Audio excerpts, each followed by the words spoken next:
किंबहुना देशभरामध्ये सगळीकडेच गणेशोत्सव साजरा होतो आणि आज गणरायाचं आगमन झालंय। आज प्रतिष्ठापना झाली आणि सर्व नागरिकांना आणि गणेश भक्तांना मी खूप खूप शुभेच्छा देतो आणि सगळ्यांनाच गणपती बाप्पा सगळ्यांच्या जीवनामध्ये सुख समृद्धी आनंद घेऊन येवो अशा प्रकारच्या शुभेच्छा। खरं म्हणजे महाराष्ट्रामध्ये गणपती बाप्पाचे एवढी आगमनाची वाट पाहत असतात लोक की आतुरतेने, आणि आज गणपती बाप्पा आला, स्थापना झाली आणि हा उत्सव आपापल्या परीने लोक 10 दिवसापर्यंत अनंत चतुर्थीपर्यंत साजरा करत असतात।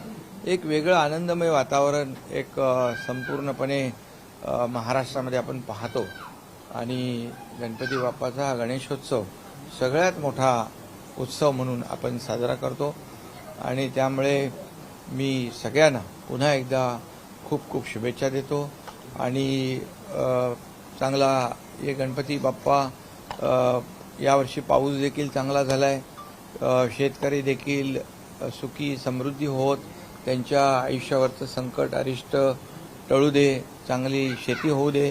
काही ठिकाणी पाऊस जास्त झालाय त्या शेतकऱ्यांच्या मागे देखील काही ठिकाणी शेतीचं नुकसान झालंय, त्यांच्या मागे सरकार नेहमीप्रमाणे खंबीर उभं राहील, त्यांना देखील सरकार मदतीचा हात देईल आणि त्याचबरोबर हे राज्य जे आहे सुखी समृद्धी आनंदी हो यासाठी शासन गेले 2-2.25 वर्ष अथक प्रयत्न करते। एकीकडे आपण पाहतोय की विकास या राज्यामध्ये अनेक विकास प्रकल्प सुरू आहेत। मी काही विकास प्रकल्पांची नावं घेऊ इच्छित नाही, परंतु सर्वसामान्य लोकांच्या जीवनामध्ये बदल करणारे गेम चेंजर प्रकल्प आज आपण पूर्णत्वास नेले। एकीकडे उद्योगधंदे येत आहेत, भरभराट होती आहे, लोकांच्या हाताला काम मिळतंय, त्याचबरोबर विकास आणि कल्याणकारी योजनांची सांगड घालण्याचा आम्ही प्रयत्न केला आहे। जेवढं शक्य तेवढं आम्ही अनेक योजना सुरू केल्या। मुख्यमंत्री माझी लाडकी बहीण योजना आपल्या सगळ्यांना माहीत आहे, अशा अनेक योजना आपण सुरू केल्या आणि त्या योजना फार लोकप्रिय झाल्या।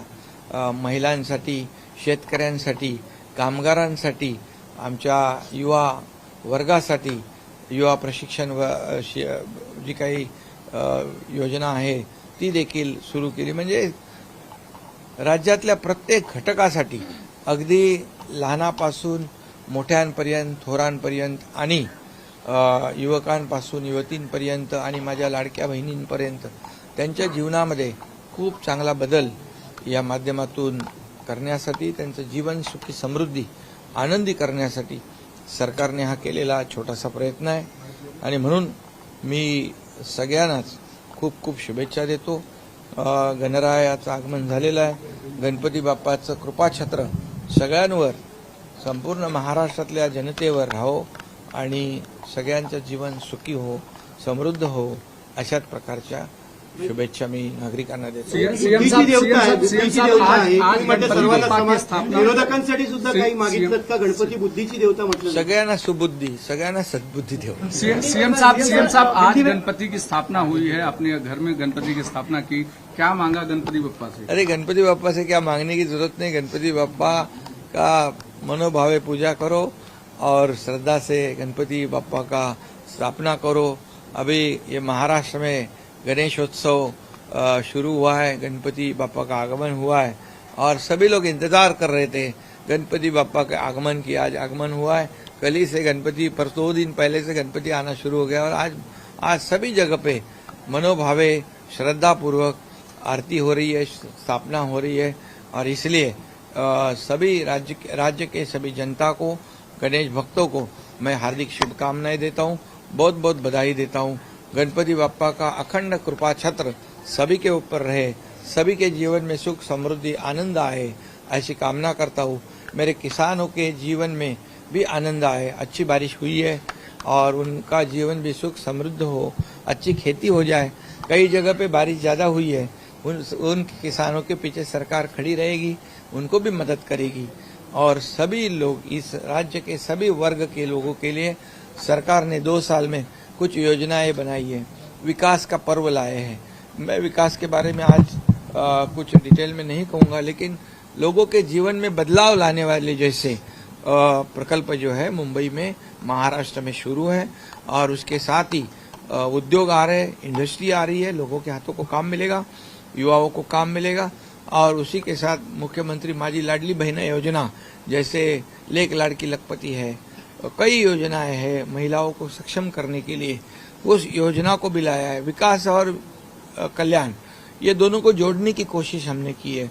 निश्चित रूप से हमारे बहनों के, हमारे भाइयों के, हमारे किसानों के, हमारे ज्येष्ठ लोगों के जीवन में जरूर बदलाव आएगा, उनका जीवन सुख समृद्ध आनंदमय हो जाएगा, और गणपति बापा की कृपा सभी लोगों पे बनी रहे, ऐसी मैं कामना करता हूं, और सभी गणेश भक्तों को शुभकामनाएं देता हूं। एफडीए में महाराष्ट्र नंबर 1 हुआ है, और जो 50% का जो एफडीए है देश का वो सिर्फ महाराष्ट्र में है, क्या कहेंगे? ये तो बहुत बड़ी बात है हमारे लिए, कि महाराष्ट्र की जनता के लिए भी, कि एफडीए में भी महाराष्ट्र पहले नंबर पे, एफडीआई में जो फॉरेन डायरेक्ट इन्वेस्टमेंट है उसमें पहला नंबर है। आज कुल मिला के जितना निवेश होता है उससे 52% एक अकेले हमारे महाराष्ट्र में हुआ है, और इंडस्ट्री बड़े पैमाने पे आ रही है। अभी ये इंडस्ट्री फ्रेंडली स्टेट बन गया है, लोग यहाँ आ रहे हैं तो लोगों को काम मिलेगा, रोजगार मिलेगा, इस राज्य की भरभराट होगी, राज्य का विकास होगा, और इसलिए सभी तरह से इस राज्य को आगे बढ़ाने का आज महाराष्ट्र नंबर 1 पे चल रहा है, इंडस्ट्री में चल रहा है, महाराष्ट्र स्वच्छता में चल रहा है, महाराष्ट्र जीडीपी में आगे चल रहा है, सभी सेक्टर में महाराष्ट्र आगे है, नंबर 1 पे। इसे हम बनाए रखेंगे, और गणपति बाप्पा का आशीर्वाद हमेशा हम पूरे महाराष्ट्र के बने रहे। एफडीआयचे मराठीमध्ये पण सांगा. फॉरेन डायरेक्ट इन्व्हेस्टमेंटमध्ये हो, परदेशी गुंतवणुकीमध्ये देखील महाराष्ट्र पहिल्या क्रमांकावर आहे. आता उद्योगामध्ये देखील महाराष्ट्र पहिल्या नंबरवर आहे. आज एकूण जे गुंतवणूक आहे त्याच्या पूर्ण देशभराची 52% फक्त आपल्या महाराष्ट्राची गुंतवणूक आहे, आणि आज महाराष्ट्र इंडस्ट्री फ्रेंडली स्टेट झालेला आहे. लोक इकडे येत आहेत आणि महाराष्ट्रामध्ये उद्योग सुरू करत आहेत. ही आपल्यासाठी खूप चांगली बाब आहे. स्वच्छतेमध्ये महाराष्ट्र पहिल्या नंबरवर आहे. जीडीपीमध्ये महाराष्ट्राचं कॉन्ट्रीब्युशन खूप मोठं आहे, आणि जे आदरणीय प्रधानमंत्री महोदयांचं देशाच्या विकासाचं $5 ट्रिलियन जे स्वप्न आहे त्याच्यामध्ये राज्याचं $1 ट्रिलियन जे काही आपण गोल आहे तो निश्चितपणे वेळेच्या आधी पूर्ण करू. आणि देशाचं महाराष्ट्र एक ग्रोथ इंजिन आहे, आणि म्हणून महाराष्ट्र एक मोठ्या प्रमाणावर पुढे जातोय, आणि देशाला देखील पुढे नेण्याचं काम, सपोर्ट करण्याचं काम महाराष्ट्राकडून होईल. लाडक्या बहिणींचा आशीर्वाद तुम्हाला भरभरून मिळते. बाप्पाच्या आशीर्वादानं पुढच्या वर्षी सुद्धा वर्षावरती तुमच्या लाडक्या बहिणींचा आशीर्वाद आहे, बाप्पाचा आशीर्वाद आहे, लाडक्या भावांचा आशीर्वाद आहे, माझ्या लाडक्या शेतकऱ्यांचा आशीर्वाद आहे, लाडक्या पत्रकारांच्या पण शुभेच्छा आहेत, सगळ्यांच्या शुभेच्छा आहेत. आणि विरोधकांना फारसा रुचलेला दिसत नाही. 52% उद्योजक आलेत असं विरोधकांना आकडा रुचलेला दिसत नाही. ते म्हणतात की ते आकडे फुगवून सांगितले. विरोधकांना फक्त एवढीच माझी गणपती बाप्पाकडे प्रामाणिक प्रार्थना आहे की त्यांना